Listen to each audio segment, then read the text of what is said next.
ఒక తల్లి తన బిడ్డకు జన్మనివ్వగలగడానికి, సూర్యుడు ఉదయించి మళ్ళీ అస్తమించగలగడానికి, అస్తమించి మళ్ళీ ఉదయించగలగడానికి, ఒక రైతు కొన్ని కోట్ల మంది ప్రజలకు ఆహారాన్ని అందించగలగడానికి, ఒక గొంగలి పురుగు అందమైన సీతాకోక చిలుకలాగా మారగలగడానికి, ఒక శిల్పి ఒక రాయిని అందమైన శిల్పంలాగా మార్చగలగడానికి, ఒక సైంటిస్ట్ ఏదైనా వస్తువును కనుక్కోగలగడానికి, ఒక టీచర్ తన స్టూడెంట్ ని ఉన్నతంగా తీర్చిదిద్దగలగడానికి, ఒక విత్తనం నుంచి మొక్క నుంచి చెట్టు రాగలగడానికి కారణం ఏదైనా ఉంది అంటే అది the power of patience, my dear friends.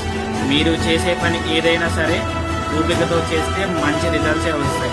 కాబట్టి మీరు మీ జీవితంలో ఏదైనా పని చేసేటప్పుడు ఓపికతో చేయండి, మంచి రిజల్ట్స్ తెచ్చుకోండి.